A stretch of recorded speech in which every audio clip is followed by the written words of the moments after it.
महिलाओं के अधिकार या महिलाओं को न्याय दिलाने का अगर काम किसी ने किया है तो सबसे ज़्यादा राज्य महिला आयोग की अध्यक्ष रूपाली चाकणकर ने किया है। और इतना ही नहीं, अगर बात करें विपक्षों के सवालों का धारदार जवाब देना भी अगर कोई जानता है तो वो है रूपाली चाकणकर। और आज हमारे साथ इस खास पेशकश में खुद राज्य महिला आयोग की अध्यक्ष रूपाली चाकणकर जी हैं। मैम, सबसे पहले तो आपका स्वागत है आवाज इंडिया में। नमस्कार। आज अगर बात करें महिला सुरक्षा की और महिलाओं के अधिकार की, आपको क्या लगता है कि आज महिलाएं राज्य में कितनी सुरक्षित हैं? प्रदीप जी, मुझे ऐसा लगता है कि ये सवाल मुझे हर बार पूछा जाता है जी। 2 सालों से मैं राज्य महिला आयोग की चेयरपर्सन के जरिए काम कर रही हूँ।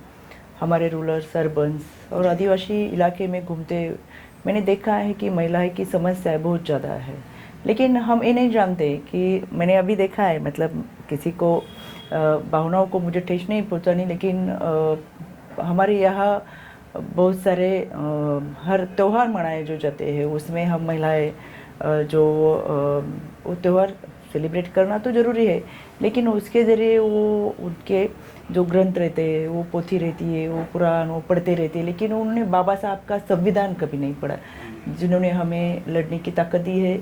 और एक इंसान बन के इस सोशल को हम सवाल पूछ सकते हैं, अधिकार हमें दिया है, ये जानने के लिए हम थोड़े से पीछे रह गए हैं। तो मुझे इस बात का ज़रूर अफसोस रहता है कि हमारे क्या रूल्स है, क्या रेगुलेशंस है, हमारे अधिकार क्या है और हम क्या कर सकते हैं, ये भी हमें आगे जानना चाहिए।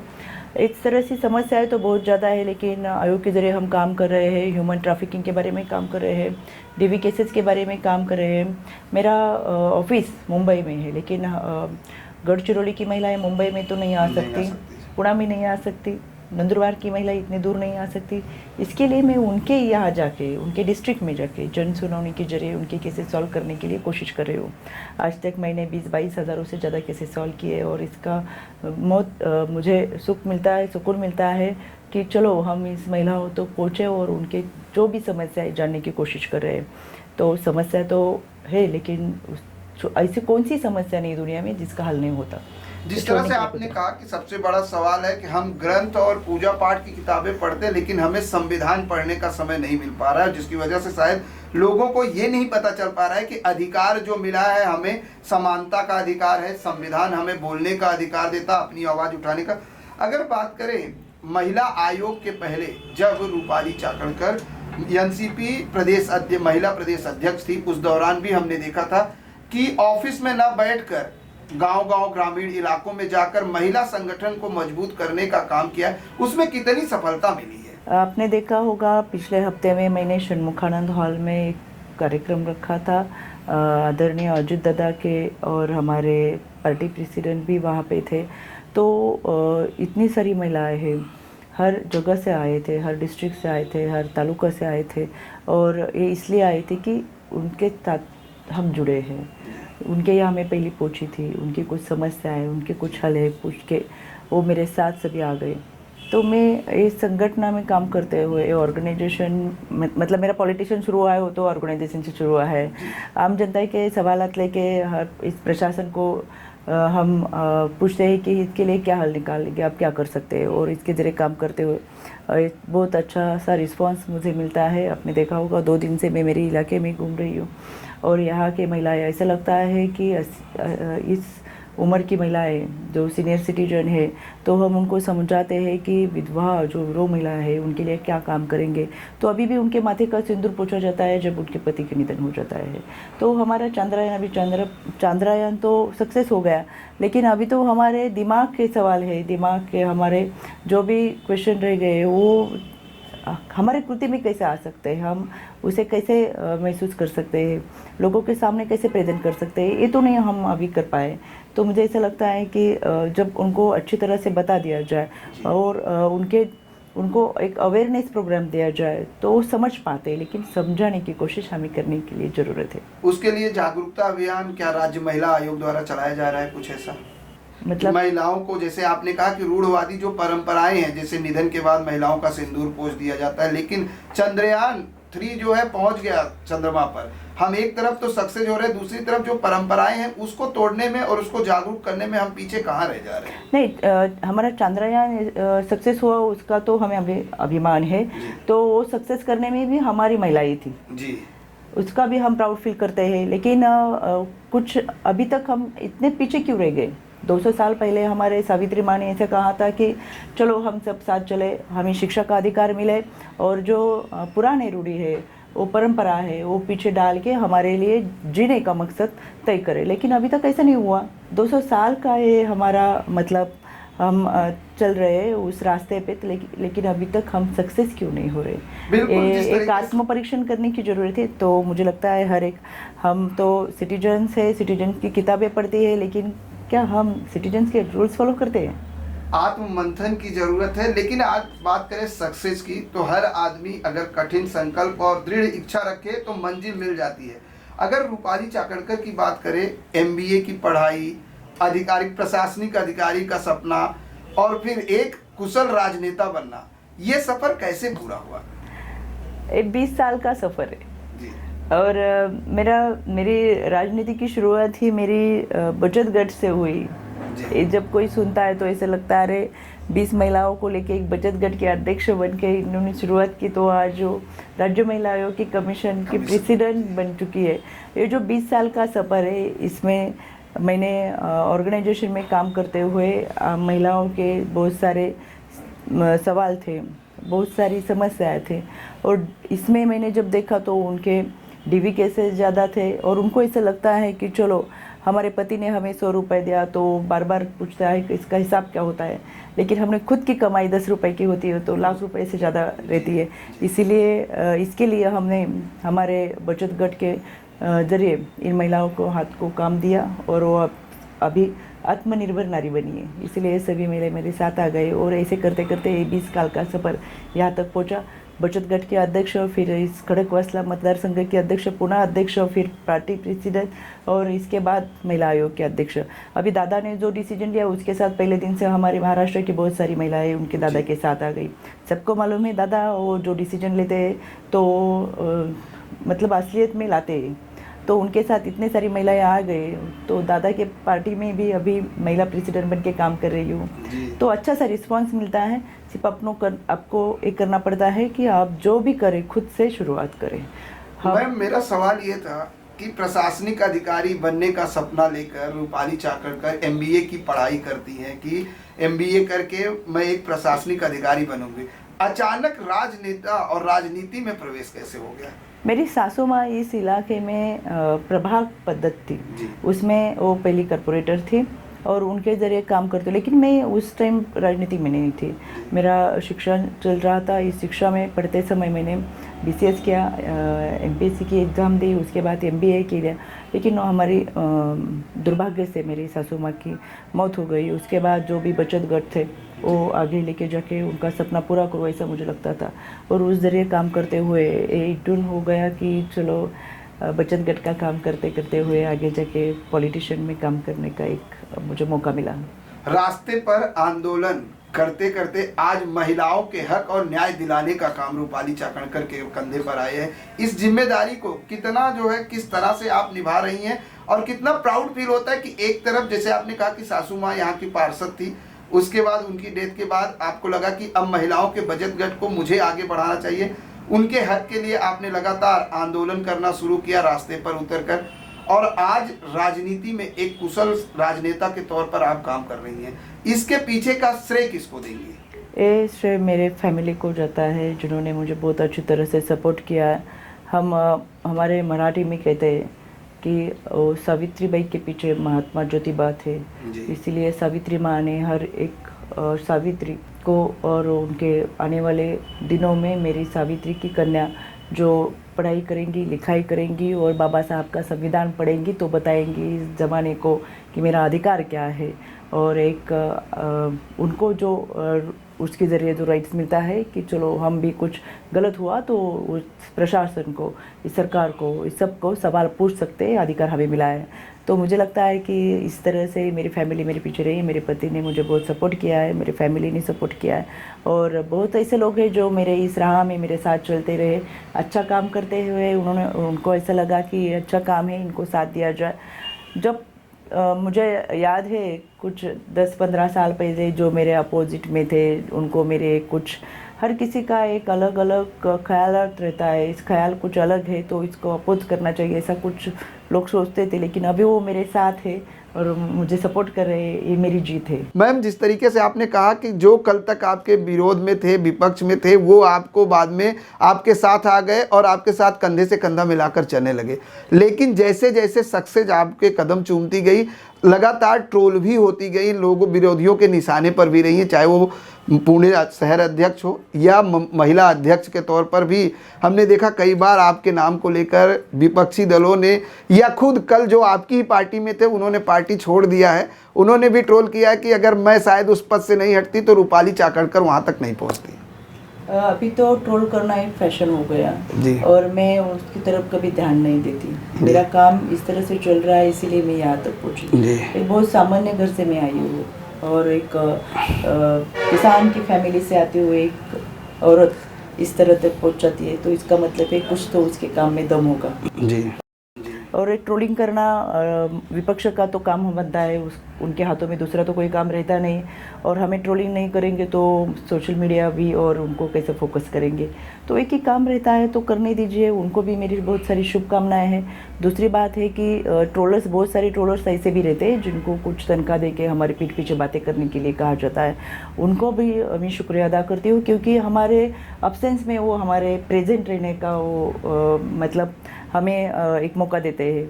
इसीलिए ट्रोलर्स की तरफ में भी कभी ध्यान नहीं दिया, काम करते रहना। यही ट्रोलर्स एक दिन वो बाद में कहते हैं काम तो अच्छा चल रहा है, लेकिन विपक्ष में ही इसीलिए ट्रोलिंग करना पड़ता है।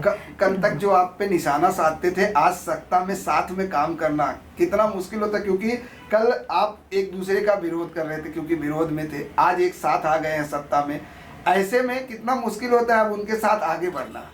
प्रदीप जी, ऐसा पहली बार नहीं हुआ है जी। शासन, और इस मतलब मुझे लगता है कि ऐसा पहली बार नहीं कि हम बीजेपी के साथ गए हैं, और इसके पहले ही हम शिवसेना के बाद विपक्ष में थे और उनके साथ चले गए। ऐसा बहुत बार हुआ है। इस राजनीति के इतिहास की पहली घटना ऐसी नहीं है कि हमने जिनको विपक्ष में रखा है और उनके साथ हमेशा विपक्ष में रहे, ऐसे नहीं हुआ। ये राजनीति के ऐसा होता रहता है, कल जिसके साथ नहीं आज उसके साथ है, परसों उसके साथ नहीं होंगे।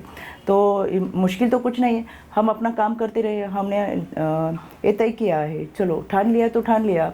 शिव छत्रपति शाहू फुले अम्बेडकर का जो विचार है, महाराष्ट्र की लोकधारा है जो आगे लेके जा रहे हैं, और उसके रास्ते पे हम जाने का जब तय किया है, तो किसके साथ जाता है ज़्यादा मुझे नहीं लगता है कि उसमें कुछ अहमियत है। जिस तरह से एक नारा लगातार विपक्ष दे रहा है कि ईडी और सीबीआई जांच एजेंसियों की डर से लोग जो है सत्ता परिवर्तन कर रहे हैं, पक्ष से विपक्ष कर रहे हैं, और जिस तरह से महाराष्ट्र की राजनीति की बात करें, लगातार जो है अब पार्टी में दो गुट हो गए हैं। ऐसे में एक तरफ क्योंकि शुरुआत शरद पवार जी के साथ आप लोगों ने की और आज अजीत पवार गुट के साथ काम करना, कितना डिफिकल्टी हुई जब दो नेताओं के साथ में चुनना होता है कि किसके पक्ष में जाए किसके साथ ना जाए? इसमें तो कोई डिफिकल्टी नहीं है प्रदीप जी। जी। पवार तो पवार ही है, हम शरद पवार के साथ काम किया हमने उनके साथ पहले से। अभी अजीत पवार उनकी विचारधारा लेके आगे जा रहे हैं, लेकिन ऐसा रहता है हमेशा, एक घर में 4 लोग रहते हैं तो उनके भी कुछ मत पर प्रवाह रहते हैं, वो अलग अलग विचार रहते हैं, तो ये तो बड़ा पक्ष है, लेकिन सोच तो वही है जो सम्मानीय शरद पवार साहब की सोच थी, जो शाहू फुले अम्बेडकर का विचार हम आगे लेके जा रहे थे, वही अभी अजीत दादा कर रहे हैं, तो उनसे कौन सी गलत बात की। लेकिन पवार परिवार, जैसे आपने कहा, पवार तो पवार, चाहे शरद पवार चाहे अजीत पवार, और एक ही विचारधारा को लेकर आगे जाने की वजह से वजह क्या है कि अब लड़ाई चुनाव आयोग और कोर्ट तक पहुंच गई। वो तो रहता है, क्योंकि जब मांगने से मिलता नहीं। एक पवार साहब का खुद का एक सेंटेंस है, उन्होंने हमारे एक प्रोग्राम में कहा था कि आपको काम संभालने में ऐसा करना पड़ता है, जब आपको मांगने से नहीं मिलता तो छीनना पड़ता है। तो इसमें मुझे तो आज शायद वही भाषण, उनका बयान आज उन्हीं पे भारी पड़ रहा है, क्योंकि अब लोग छीनने की कोशिश कर रहे हैं। छीनने का मतलब उन्होंने ऐसा सेंटेंस वहाँ पे इस्तेमाल किया था। छीनने का मतलब छीनना नहीं है, वो हम कायदे के जरिए वो मांग रहे हैं कि हमें पार्टी और सिंबल दे दीजिए, क्योंकि उसके सुप्रीम कोर्ट के खंडपीठ ने जो रूल्स रेगुलेशन दिए उसके ज़रिए पहले पार्टी को जिस तरह से उन्होंने ये सब रिजल्ट दिया उसी तरह से हमें मिलना चाहिए, ऐसी हम मांग रहे हैं। हम चाहेंगे कोई ऐसा वाकया शरद पवार सर के साथ जो आप लोगों का रहा हो, कोई ऐसा वाकया शेयर करेंगे जब आपने शरद पवार जी के साथ काम शुरू किया था, पहली बार शरद पवार जी से जब मुलाकात हुई तो एनसीपी ही क्यों चुनी आपने? मैंने पहले ही कहा, अभी भी कहते हुए, मेरी सासू माँ जो काम करते थे पहला कैंडिडेट, और उनको जो इलेक्शन में खड़े रहने के लिए टिकट दिया गया था तो वो अजीत दादा ने दिया था, इसीलिए घर में ही एनसीपी का प्रभाव रहा बहुत ज़्यादा। इसके लिए काम करना और उसकी विचारधारा जो शाहू फुले अम्बेडकर की विचारधारा है, इसीलिए हमने इसके ज़रिए आगे जाके काम किया। जो पार्टी में अभी एक तरह से कहें फूट का क्या असर कार्यकर्ताओं पर दिखाई दे रहा है? अभी तो देखो, जो दादा काम कर रहे हैं, दादा का काम सब महाराष्ट्र जानता है। महाराष्ट्र के सभी लोगों को मालूम है दादा जिस तरह से काम करते हैं, जिस तरह से डिसीजन लेते हैं, कर दूंगा, कहता हो, बाद में देखेंगे, ऐसा तो कुछ नहीं किया, तो किया, अभी कर रहा है, और एक बार बोल दिया तो कर डाला। तो अभी आपने देखा होगा 6 महीने में जितने भी मतलब इतने सारे काम किए हैं, हमारे किसानों के लिए किया, हमारी महिलाओं के लिए किया है।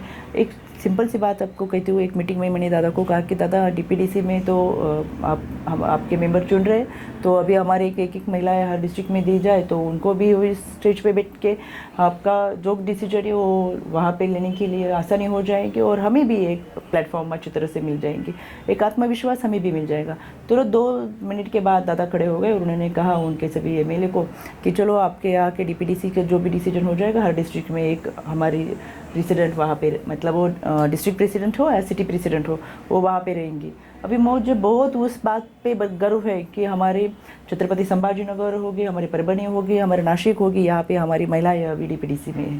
क्या बात है मैम। अगर बात करें पॉलिटिकल लाइन छोड़ के, अब हम बात करें महिला आयोग की, तो महिला सुरक्षा और महिलाओं के आरक्षण को लेकर लगातार मांग उठती रही है, और अब महिला सुरक्षा महाराष्ट्र की खासतौर से बात करें तो आए दिन महिलाओं के साथ दुर्व्यवहार, दुराचार और छेड़छाड़ की घटनाएं सामने आती हैं।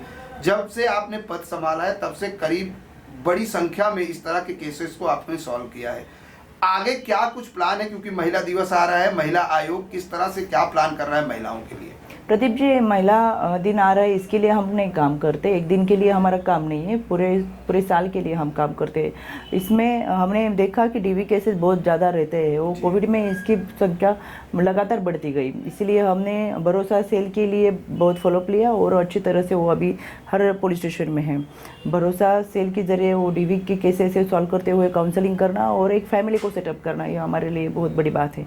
उसके बाद में हमने चाइल्ड मैरिज पे फोकस किया। अभी भी बहुत सारे ग्राम सभा जो लेते हैं हर ग्राम पंचायत में, तो हमने सिफारिश की राज्य शासन को कि ग्राम सभा में आप जो भी वो ठहराव करें उसमें चाइल्ड मैरिज नहीं होनी चाहिए, और विडो के लिए वो आगे जाके अपोजिशंस में जितने भी केसेस होते हैं इसके लिए हम काम करें। तो बहुत अच्छा सा सपोर्ट मुझे पूरे महाराष्ट्र से मिला।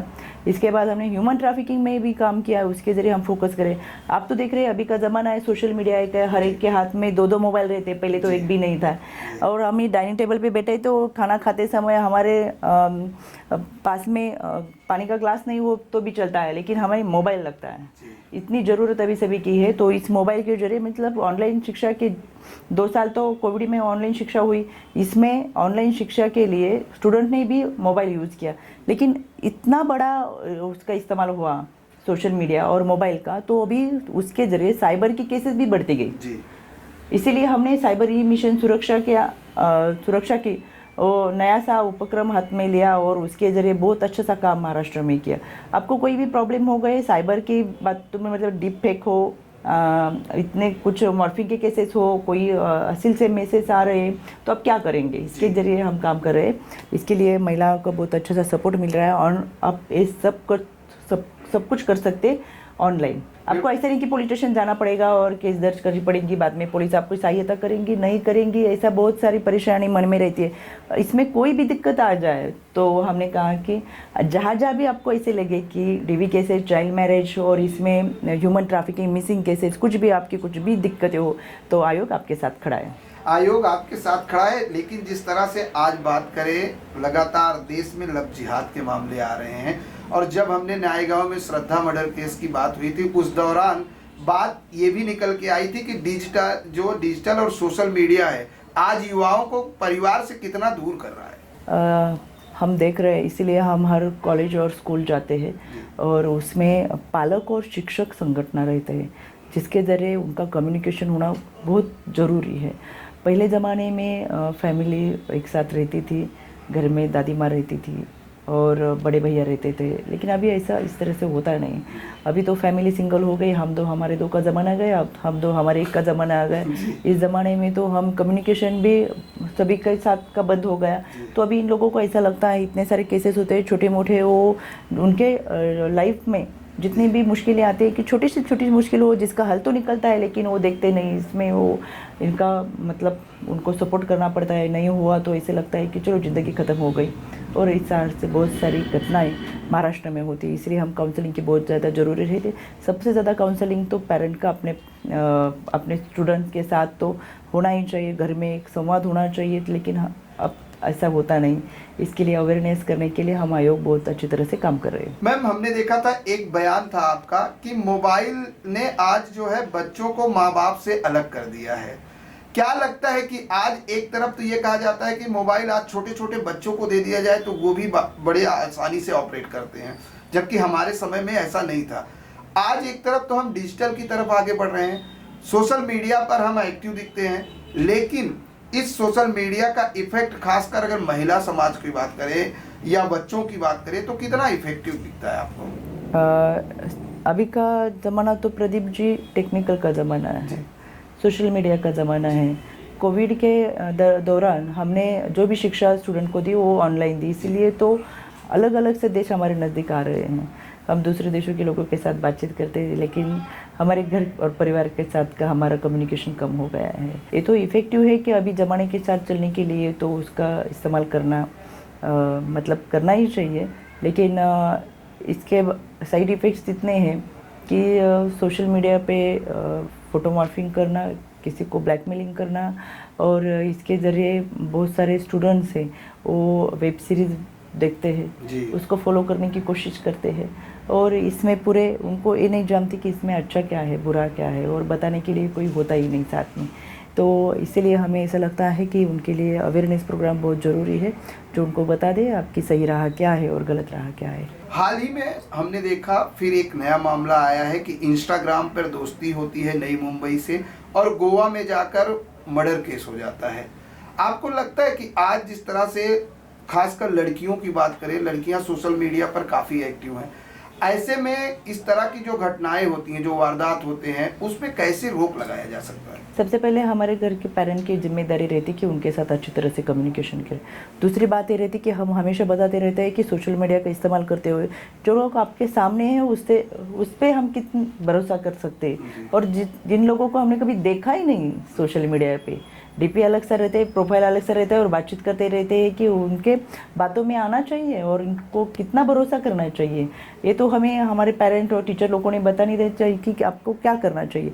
इसीलिए मुझे ऐसा लगता है कि मैं हमेशा बताती रहती हूँ कि हमारे जो स्टूडेंट्स हैं, हमारे जो यंग जनरेशन है, कि वो इस तरह से किसी के बातों में न आते हुए हमें क्या करना चाहिए, हमारा एम क्या है, हमारा फोकस क्या है, हमारे माता पिता के सपनों के लिए हम आगे जाना चाहिए, इसलिए हमें क्या करना चाहिए, इसके ऊपर वो ध्यान दे तो उनको एक अच्छी सी सक्सेस लाइफ मिल सकती है।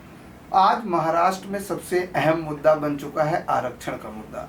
हालांकि सरकार ने मराठा समाज के आरक्षण की मांग को मान ली है, लेकिन आपकी ही पार्टी के जो कैबिनेट मंत्री हैं वो विरोध में है। ऐसे में क्या लगता है कि आरक्षण कितना जायज है, क्योंकि खासतौर पर पिछले दिनों महिला आरक्षण को लेकर भी काफी जो है आक्रामक धरना, विरोध प्रदर्शन देखने को मिला था। क्या कहेंगी आरक्षण के मुद्दे पर? मुझे ऐसा लगता है कि हमारे पार्टी के जो कैबिनेट मिनिस्टर है वो पहले से इस बात पे एक उनकी लड़ाई खुद की चल रही है। उन्होंने कहा है कि ये मेरा खुद का इसके ऊपर मेरा खुद का ओपिनियन रहा है। मुझे लगता है ये हर एक समाज को उनका हक रहता है कि उनको अधिकार मिलना चाहिए। हम हमेशा हर समाज के लोगों के साथ रह चुके हैं। तो ऐसे में आरक्षण, अगर महिलाओं के आरक्षण की बात करें तो कितना महिलाओं को इसका बेनिफिट मिल पा रहा है? अभी जो आरक्षण की बात करें तो महिला, मुझे लगता है हमारे सावित्री माँ के ज़माने में तो आरक्षण नहीं था, लेकिन उनका खुद का इतना अच्छा कर्तृत्व था, वो उन्होंने हमें शिक्षा दी और उनके ज़रिए उन्होंने दिखाई राह पे हम सभी चलते रहे। आरक्षण मिलने से अच्छा सा मौका हर किसी को मिलता है, हर महिलाओं को मिलता है।